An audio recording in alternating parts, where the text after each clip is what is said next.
Zelcor presenta Il culto del caprone sacro, letto da Audio Raccontando. Musiche di Zero Copyright Free Music. Ne sconsigliamo l'ascolto a minorenni e persone impressionabili. Può una persona morire di paura? Dalle ricerche che ho svolto dopo il caso di Marco Barresi, ho scoperto che tale eventualità non è ignota alla letteratura medica. Una forte emozione può innescare nell'organismo una serie di risposte fisiologiche dannose per il cuore, unite a grande rilascio di sostanze quali l'adrenalina. Ovviamente è molto più facile che tutto questo porti ad un decesso se il soggetto soffre già di patologie cardiache oppure se è anziano. Ma non è il caso di Barresi, che aveva 17 anni ed era sano come un pesce. Non è un'affermazione mia.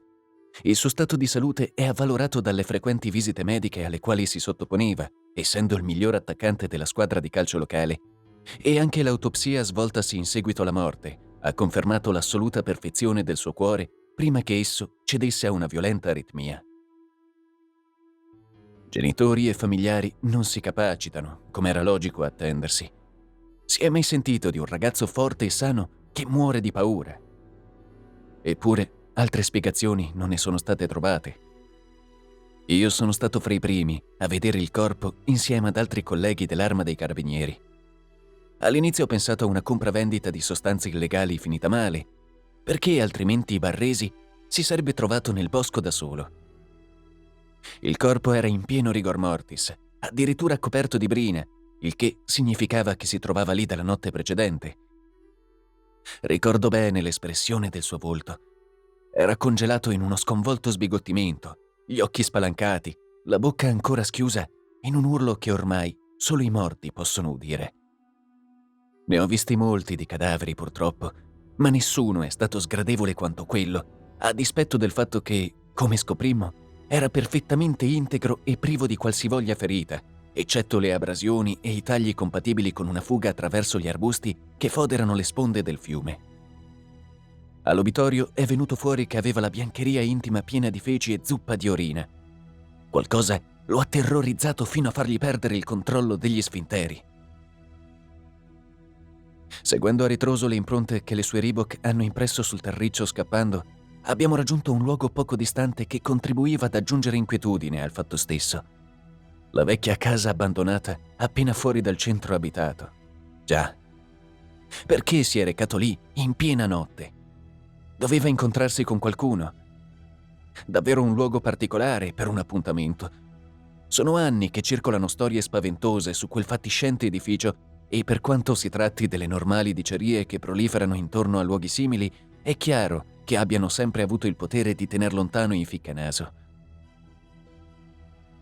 Qualche giorno più tardi, dopo esserci fatti consegnare il PC e altri documenti appartenenti alla vittima, abbiamo scoperto la ragione per cui Barresi si è spinto fin lì. Stando alla bozza di una sorta di diario che aveva intenzione di pubblicare sotto forma di blog, faceva ricerche da settimane.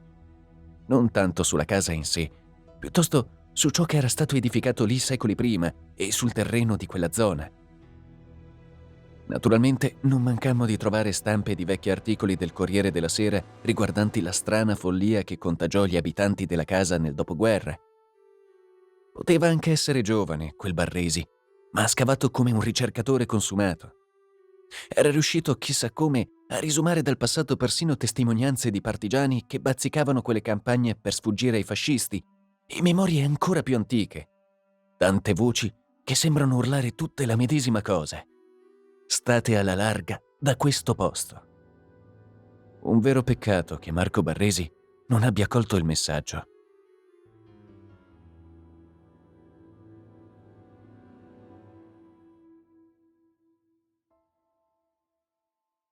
Sebbene in apparenza sembrasse un 17enne come se ne vedono molti, tifoso sfegatato della Juve, appassionato divoratore di kebab, batterista poco talentuoso in una piccola band, in pochi sapevano del suo interesse riguardo il paranormale. Ogni volta che aveva accennato la cosa agli amici, questi avevano reagito con ironico scetticismo, facendo partire uno snervante campionario di battute su Casper e gli acchiappafantasmi. Per tale ragione aveva concluso che fosse molto meglio condurre simili ricerche in solitaria, appoggiandosi a siti web e gruppi di gente che condivideva la sua passione. Aveva iniziato ad esplorare alcune fabbriche abbandonate e persino un paese fantasma quasi del tutto fagocitato dal bosco, facendo registrazioni audio e video che però non avevano rivelato alcunché di notevole dal punto di vista metafisico. Un paio di volte si era persuaso di aver catturato un EVP, ma era difficile capire dove finisse la realtà e dove cominciasse l'autosuggestione. Poteva anche essere entusiasmato da certe materie, tuttavia non era uno sciocco disposto a credere che dietro ad ogni sospiro del vento ci fosse un'anima inquieta. Come le sue pagelle testimoniavano fin dalle elementari, ottimi ingranaggi lubrificati dall'intelligenza si muovevano nel suo cervello. Non era tipo da saltare a conclusioni affrettate senza analisi. Naturalmente, come chiunque altro, aveva un'infarinatura delle storie che la gente tramandava riguardo alla vecchia casa. Tutti la chiamavano così, ma sulle prime l'aveva esclusa dai suoi monitoraggi, convinto che l'ambiente fosse solo una sorta di capro espiatorio collettivo, uno sfogo per la fantasia del paese. Ogni comunità ha una casa dove ci si sente, termine di sua nonna paterna per definire quegli edifici dove si svolgono fatti paranormali, ma spesso si trattava solo di costruzioni sfitte da lungo tempo, dove i presunti inquilini oltremondani non erano altro che invenzioni per impedire ai bambini di entrarvi e spaccarsi una gamba risalendo le scale dai gradini marci. Cambiò opinione quando, svolgendo una ricerca per un progetto della Proloco, atto a una rivalutazione del territorio, scoprì una vecchia monografia custodita nella biblioteca scolastica. Il libro era stato scritto agli inizi degli anni 70 da uno storico dilettante e non presentava niente di particolare, eccetto il titolo del 7° capitolo, Gli scavi di Faunara.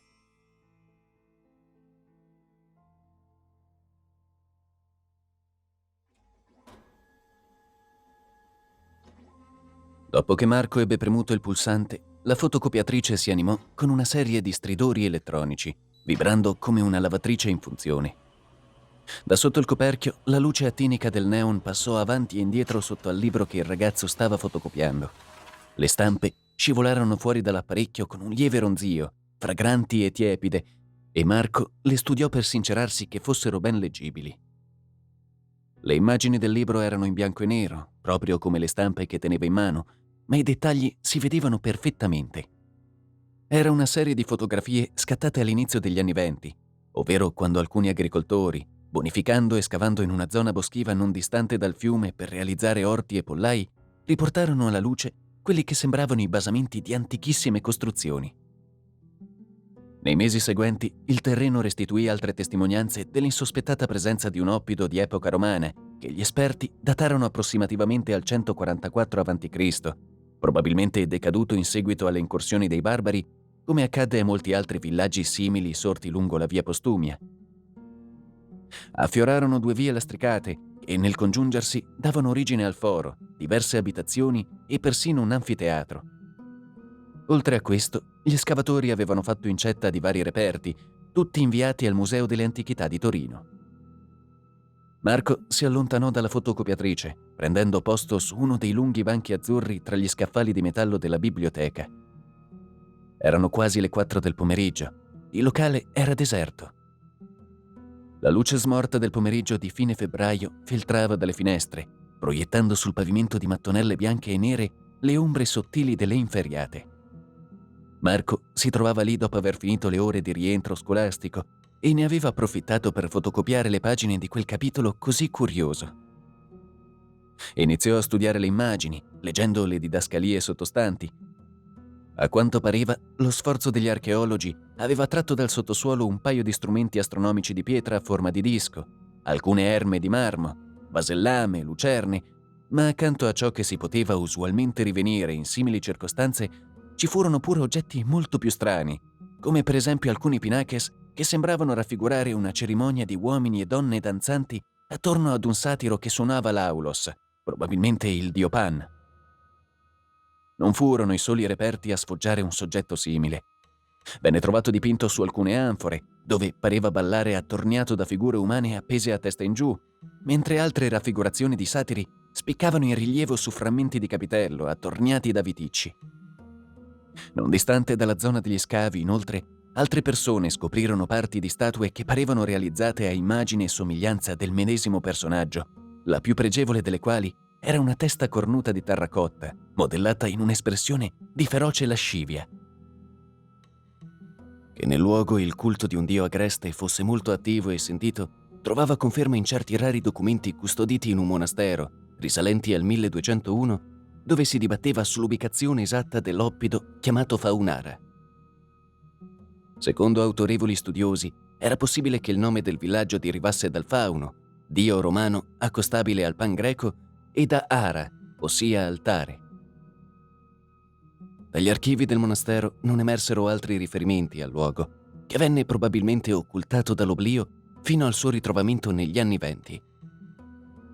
Nessuno di quegli elementi, in verità, avrebbe acceso l'interesse del ragazzo se non li avesse messi in rapporto con quanto aveva sentito dire a proposito della casa abbandonata, che in spregio ad ogni regolamento edilizio era stata costruita presso il fiume, talmente vicina agli scavi che con ogni probabilità le sue fondamenta appoggiavano su qualche antica casa romana.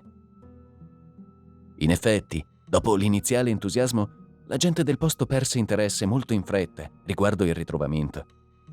Anziché preservare la zona, magari istituendo un sito archeologico protetto, si era lasciato tutto nell'incuria, tanto che al giorno d'oggi i resti di quegli antichi edifici erano stati del tutto riconquistati dalla natura.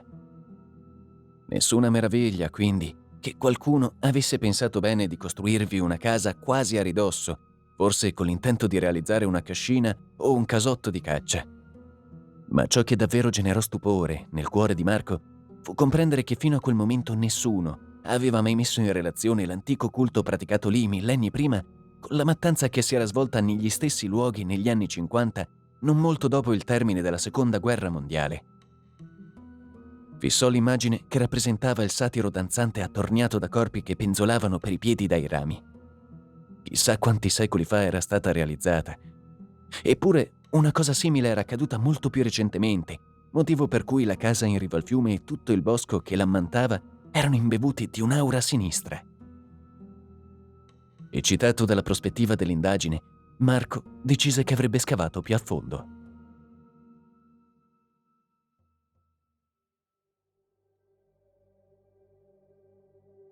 Da quanto Marco aveva potuto desumere dalle foto vecchie e sgranate trovate in rete o stampate sulle pagine ingiallite dei quotidiani conservati nell'emeroteca della biblioteca comunale, il 35enne Giuseppe Balzano, detto Peppe, pareva il classico stereotipo del sardo. Basso, tarchiato, l'espressione corrucciata resa ancor più selvatica dalla folta barba scura e compatta che gli imbozzolava la parte inferiore del volto. Di lui c'erano pochissime fotografie, quasi tutte scattate dai giornalisti, mentre, affiancato dai carabinieri e con i polsi stretti dalle manette, veniva scortato in un tribunale, dove sarebbe stato giudicato per lo sterminio della propria famiglia. Tale tragedia era venuta nei terreni adiacenti alla vecchia casa.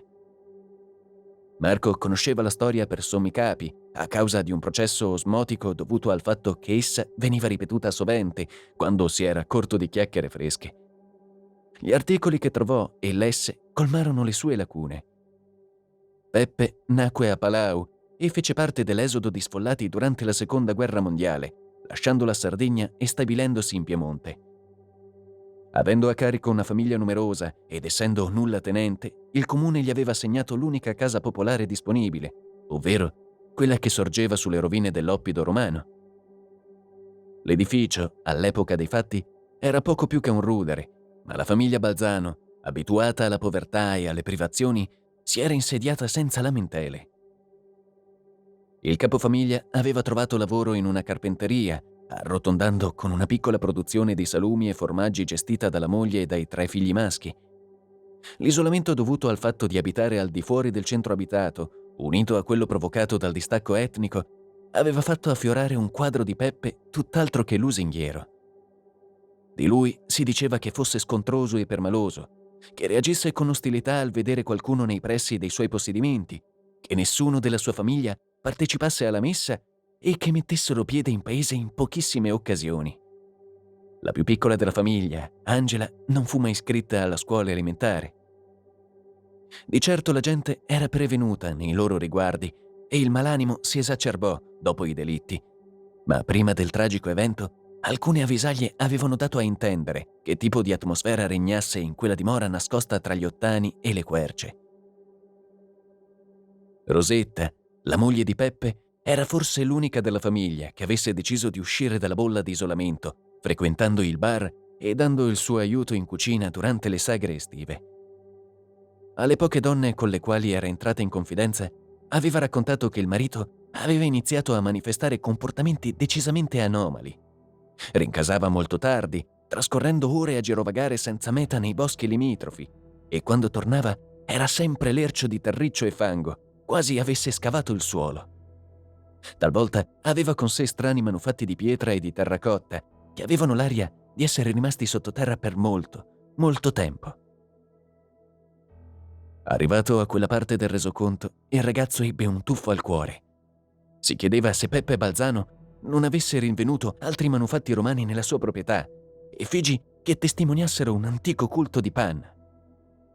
Ma le stranezze proseguivano. Nei giorni immediatamente successivi agli omicidi, altre testimonianze di qualche paesano si unirono al coro di sconvolta indignazione sollevato dal fattaccio. Rosetta aveva confidato che il marito, che non era mai stato di indole tranquilla, si era fatto più collerico e più bramoso. Leggendo tra le righe, la donna aveva subito attenzioni ai limiti della vera violenza sessuale. Oltre a questo, Rosetta aveva iniziato a spaventarsi anche per un altro sinistro avvenimento. Era persuasa che un estraneo si aggirasse nei dintorni della casa dopo il calare del sole, avvicinandosi abbastanza da spiarli dalle finestre. Più di una volta ne aveva percepito la presenza nel buio tra gli arbusti o persino udito il pesante respiro dietro l'uscio e le imposte chiuse. Le era anche capitato di svegliarsi in piena notte e udire il lamentoso suono di un flauto arrivare dai terreni dietro casa.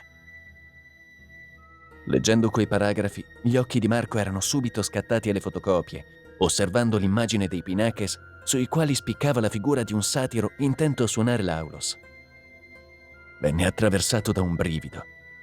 L'idea era davvero oltre i più lontani confini del plausibile. Lo riconosceva persino lui, che aveva la mente così allenata ad accettare i fatti più incredibili. Avido di sapere, rituffò il naso in quelle pagine, distillando gli avvenimenti dagli articoli.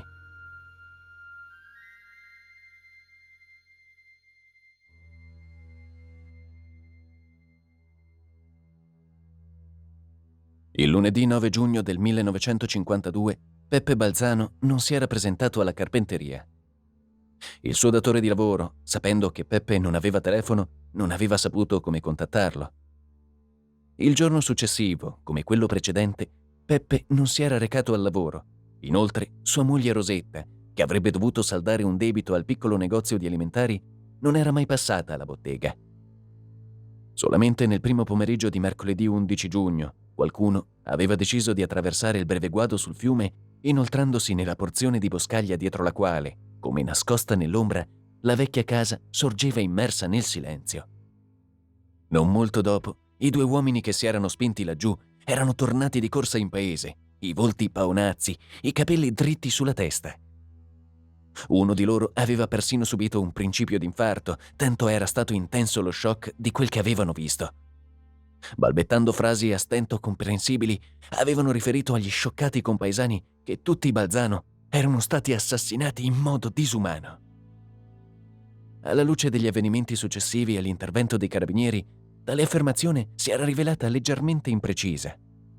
Appesi per le caviglie agli ottani che circondavano la proprietà, semidivorati dalle larve di mosche e dagli uccelli, stavano 5 cadaveri nudi invece che 6. Nessuno di quanti avevano dovuto vedere quella scena mostruosa restò indifferente. L'assassino aveva tagliato loro la gola fin quasi a decapitarli e la gravità aveva svuotato tutto il sangue all'esterno dei corpi, abbeverando la porzione di terreno sottostante. Solo il corpo di Peppe mancava all'appello. Questo perché era stato lui a uccidere i familiari in quel modo raccapricciante.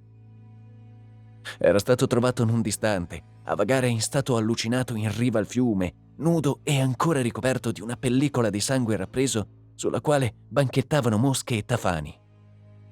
I presenti alla cattura avevano affermato che non si trattava di un uomo, bensì di una bestia. Aveva reagito con violenza, urlando versi terribili, scalciando e addirittura mordendo. Ci erano voluti 5 uomini per immobilizzarlo e ammanettarlo, e altrettanti erano stati impiegati per chiuderlo nell'ambulanza, dove con molti sforzi l'avevano legato ad una barella. Oltre ad aver composto i cadaveri in quella maniera spaventosa, l'omicida aveva utilizzato parte del sangue per realizzare un terrificante affresco sulla parete sopra il caminetto.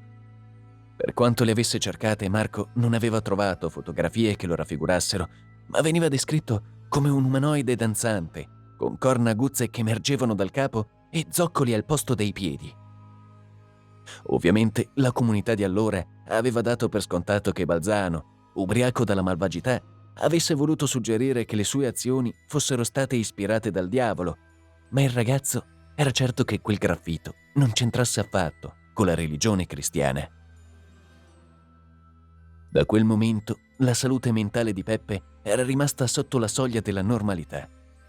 La furia che l'aveva animato durante l'arresto si era placata, ma ogni altra funzione era andata perduta.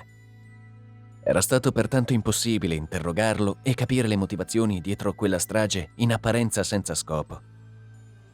Giuseppe Balzano aveva gli atteggiamenti di un animale, totalmente indifferente a quanto avveniva attorno a sé.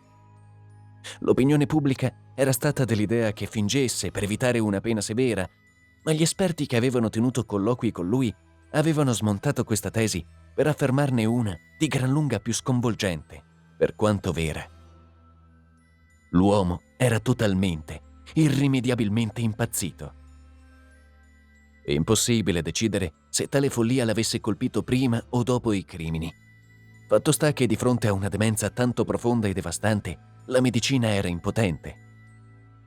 Poche settimane dopo il suo internamento in una struttura psichiatrica, l'uomo si era provocato da solo gravi danni alla testa, dando craniate contro la parete della propria stanza. Dopo un coma durato quasi un mese, soggiunse alla morte.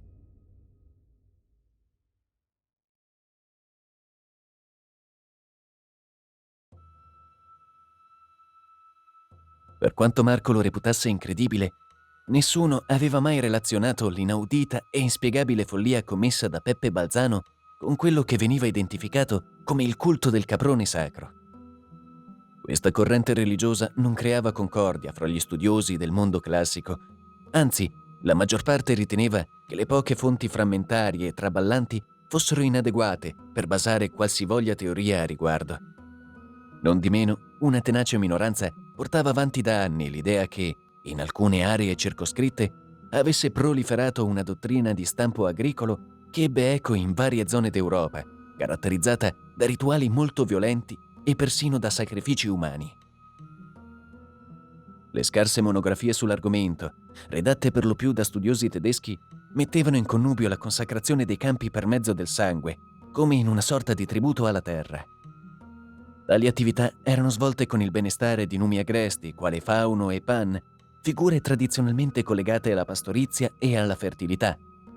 In parole povere, attraverso gli omicidi rituali si tentava di evocare le divinità, di inebriarle e di fare in modo che la loro essenza permeasse il luogo, rendendolo idoneo all'allevamento e alle coltivazioni. A prescindere o meno dalla bontà di tali idee, ammesso e non concesso che nell'antica Faunara si fossero mai svolte cerimonie del genere, Marco si chiedeva come facesse Peppe Balzano a conoscerle, decidendo inoltre di metterle in pratica. Dai resoconti che aveva consultato si era fatta strada in lui l'idea seducente, paradossale e inquietante che il carpentiere avesse agito non di sua volontà, bensì sotto qualche influsso esterno, una coercizione insopprimibile e innaturale. Ammetteva che non c'era niente di strano, almeno non troppo, nel fatto che qualcuno potesse perdere il lume della ragione, ma era davvero un bel nodo di coincidenze che un uomo sterminasse la propria famiglia seguendo un antico rituale precristiano quasi dimenticato sulle rovine di un villaggio romano dove, presumibilmente, quel medesimo rituale era praticato millenni prima. Un ultimo tassello scivolò senza sforzo in quel terrificante mosaico completandolo. Il dio Pan era messo in stretta correlazione con un'altra divinità, ovvero Selene, la personificazione della luna piena. Non fu affatto difficile, tramite un calendario lunare trovato online, risalire a che fase fosse il satellite terrestre durante la notte di domenica 8 giugno 1952. Lo sterminio della famiglia Balzano era stato compiuto al cospetto del plenilunio.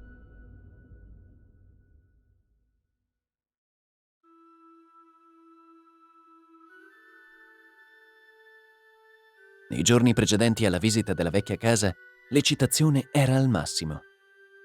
Marco Barresi non si era mai sentito così vivo, così galvanizzato all'idea di fare qualcosa. Era un fervente sostenitore della teoria paranormale secondo la quale azioni particolarmente gravi liberassero una sorta di energia psichica, la quale era in grado di impressionare lo spazio allo stesso modo in cui la luce imprime le immagini su una pellicola. Era per questa ragione che i fantasmi o certi fenomeni inspiegabili erano soliti palesarsi solo in luoghi speciali, pregni di un'eredità sanguinosa e violenta. Non per caso gli omicidi del 52 avevano trovato sfogo su un terreno non estraneo a fatti simili, ai quali si erano andati a sovrapporre. Marco non sapeva se davvero Balzano fosse stato posseduto dal dio Pan o se il dio Pan, in realtà, non fosse altro che un intenso residuo psichico generatosi dai sacrifici di epoca romana, così potente da aver perdurato nei secoli ed avere la capacità di influenzare la mente di una persona. Tuttavia, era convinto che quell'area riverberasse di una qualche sconosciuta forma di energia tutta da studiare. Sarebbe stato lui il primo a trovare la prova e l'avrebbe fatto in un momento specifico, ovvero mentre la luna si trovava nel suo massimo fulgore. Come di consueto, quando uscì di casa per recarsi nel posto da ispezionare, non fece parola dei suoi intenti ai genitori. Era abituato a condurre in solitaria i sopralluoghi, dal momento che nessun altro sembrava prendere sul serio ciò che svolgeva. Il freddo era talmente intenso che dava l'impressione di rendere l'aria più trasparente, facendo apparire la luna così vicina da poterla cogliere dal cielo come fosse un lucente frutto d'argento. Il fiato di Marco si condensava in nuvolette, mentre il ragazzo imbacuccato nella giacca montava in sella allo scooter, immettendosi nella strada vuota. Il fascio proiettato dal fanale faceva scintillare i minuscoli cristalli di ghiaccio che foderavano l'asfalto. In meno di un quarto d'ora si era lasciato alle spalle il soffuso alone dorato sparso dalle illuminazioni del paese, percorrendo una regionale che scivolava in aperta campagna. I contorni neri delle colline si stagliavano su un cielo blu-grigio che la luna rendeva simile al velluto. Lo scooter imboccò una stradina laterale sterrata che scendeva lievemente verso il basso, tagliando in due un campo e sfociando tra gli alberi e cespugli che inghirlandavano la sponda del fiume, il cui mormorio quieto faceva da sottofondo al silenzio notturno. Marco scivolò nell'ombra della macchia d'alberi per 1 o 2 istanti, trovandosi poi di fronte il guado. L'intensissimo chiarore lunare si rifletteva sulla pietraia, generando un'opalescenza spettrale sulle acque turbinose del corso d'acqua. La casa si trovava lì, dove le pendici del colle più vicino degradavano in balze boscose, ma la vegetazione era talmente fitta da occultarla completamente. Non essendo sicuro che il sentiero fosse percorribile, il ragazzo fermò lo scooter e smontò. La faccia d'argento della luna, al pari di un faro da stadio, illuminava la scena perfettamente. Tuttavia Marco non si fidava della sua brillantezza fredda ed ingannevole. Estrasse una torcia che una volta accesa lo guidò lungo un percorso pietroso e accidentato che di sicuro non sarebbe riuscito a percorrere in sella al motorino. Per la seconda volta concesse alle ombre di inglobarlo mentre scivolava sotto la volta dei rami spogli. Si paralizzò quando nell'oscurità si accesero una decina di scintillanti occhi verdi come minuscoli smeraldi.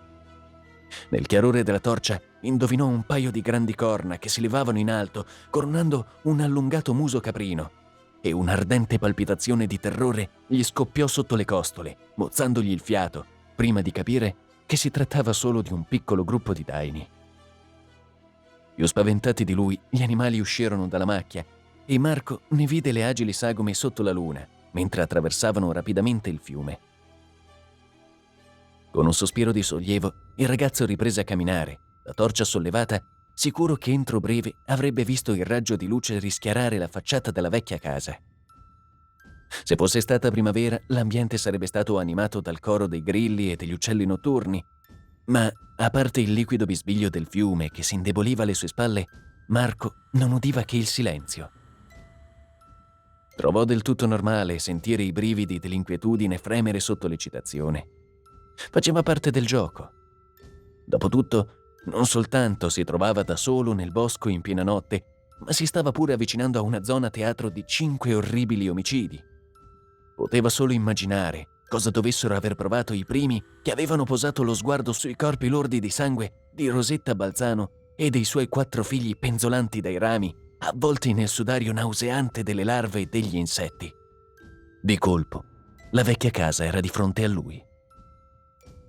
Marco trasalì come se l'edificio gli si fosse parato dinanzi all'improvviso, quasi a volergli fare un agguato.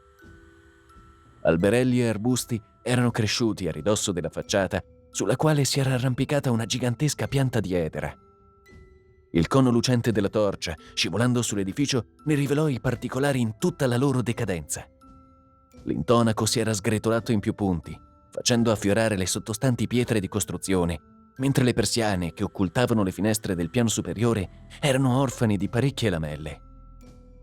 La porta d'ingresso era squamata, di un indefinibile colore grigio-verdastro, e si trovava sotto un grande giogo appeso al muro e un po' pendente a sinistra. Si avvicinò lentamente, ascoltando il crocchiare dello strato di foglie secche calpestate dalle Reebok. Erano come voci gracchianti che gli bisbigliavano tutti i racconti spaventosi nati da quel luogo. I partigiani che l'avevano eletto a fortino per poi abbandonarlo in preda al panico, terrorizzati da una misteriosa presenza deforme e da lugubri melodie di flauto nella notte. I raccoglitori di funghi, che passando in quei paraggi avevano avuto la sgradevole impressione di non essere soli e che un volto mostruoso li sbirciasse dall'intrico del sottobosco. La porta non era chiusa, ma solo accostata. Marco afferrò la fredda maniglia e tirò.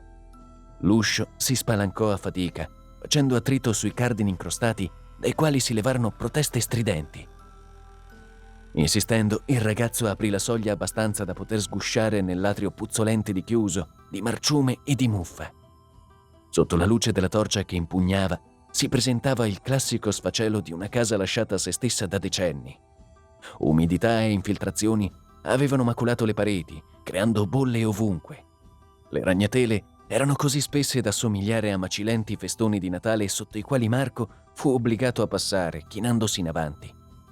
L'aria era raddensata di polvere al punto da essere difficile da respirare e il giovane sentì le narici intasarsi a poco.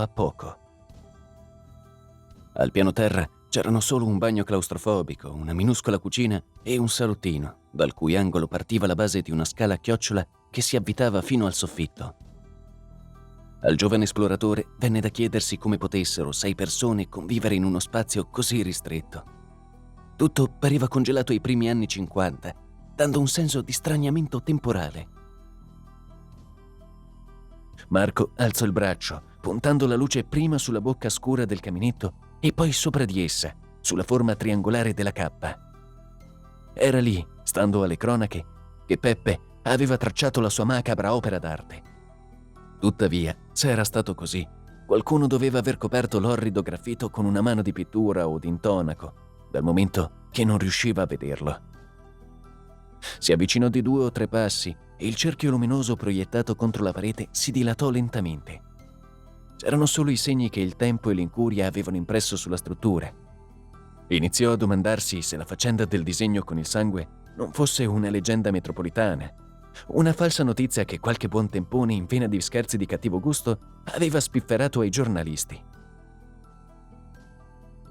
Attorno a lui la casa fremette.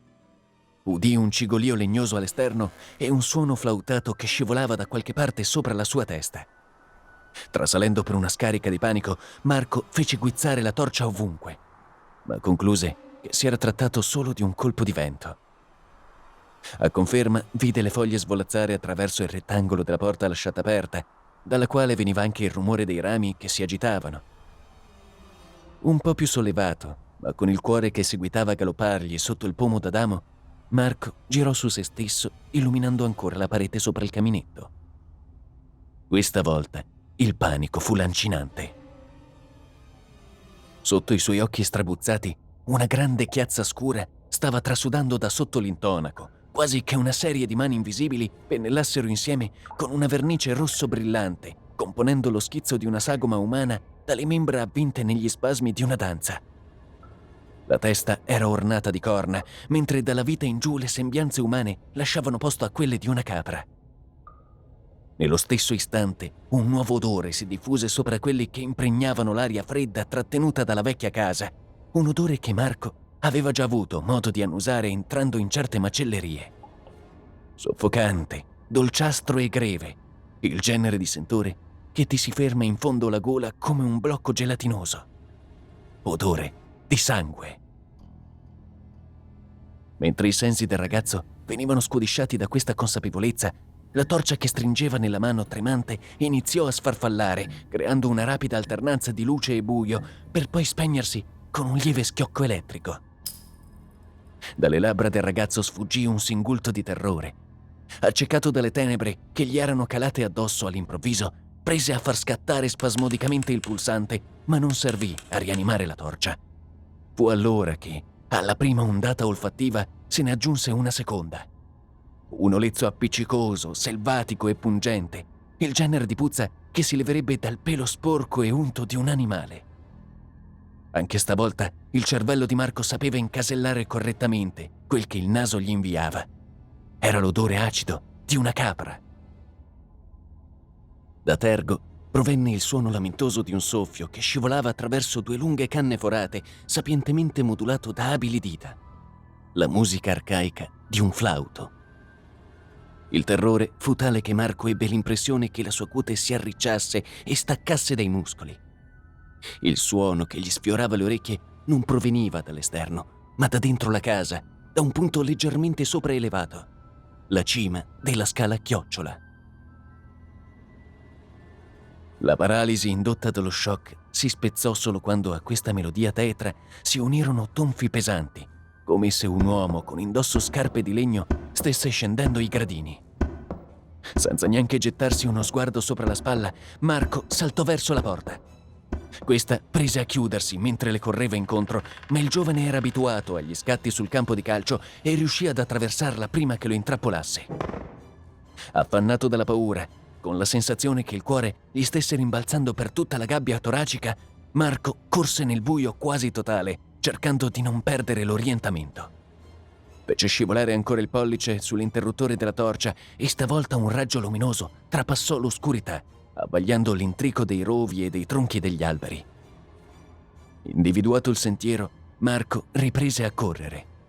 Dietro di lui udì la porta aprirsi come se qualcuno l'avesse spalancata con una spallata. Stavolta fu più forte di lui.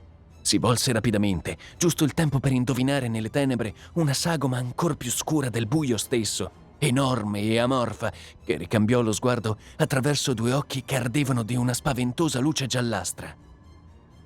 Strangolato dal panico, il ragazzo si tuffò tra gli alberi, le gambe molli e insensibili, al punto che quasi credeva di non esistere più da sotto il bacino. Da qualche parte udiva il trapestio di un grosso corpo correre parallelamente a lui, occultato dalla vegetazione. Sentiva il tonfo pesante di poderosi zoccoli pestare il terreno indurito dal gelo. Qualcosa, un ramo o una pietra, gli fece lo sgambetto e Marco piroettò in aria per poi ripiombare bruscamente a terra. Il colpo gli riempì il campo visivo di lampi gialli, mozzandogli il fiato. Disorientato e quasi impazzito di terrore, il ragazzo si rese conto di aver perso la torcia. La luce della luna, ostacolata dagli alberi, non era intensa abbastanza da permettergli di vedere dove andare. Con un tuffo al cuore, individuò il fascio di luce ardere poco distante dal punto dove era caduto e gattonò in quella direzione, allungando il braccio per raccogliere la torcia e riprendere la fuga. Uno zoccolo enorme calò sull'oggetto, fracassandolo con un crepitio di plastica. L'oscurità imbevve la scena. Steso al suolo, Marco sollevò lentamente la testa verso l'alto, sentendo la paura allargare la sua mente, spegnendo ogni autocontrollo e razionalità. Il cuore pompava con contrazioni agonizzanti e irregolari. Il sistema circolatorio era una broda di sostanze liberate dalle ghiandole in abnorme quantità. Era in overdose di panico. La poca lucentezza argentea che sfuggiva dalla trama dei rami era appena in grado di tratteggiare i contorni dell'essere che gli incombeva dinanzi. Era la forma stessa del terrore, quella. L'atroce distillato di tutto ciò che l'uomo aveva sempre temuto, tutto quello che i bambini credevano si celasse nel buio. Alto, possente, lanoso, con corna tozze che si avvolgevano ai lati della testa, gli occhi dalle pupille allungate che brillavano di luce propria, come minuscole finestrelle di mica attraverso le quali arde una fiamma sovrannaturale. Quegli occhi calarono su di lui e Marco si rese conto solo passivamente delle feci e dell'urina che stava rilasciando. Tale odore andò a mescolarsi con l'afrore acidulo e muschiato diffuso dal corpo della creatura che gli piombava addosso.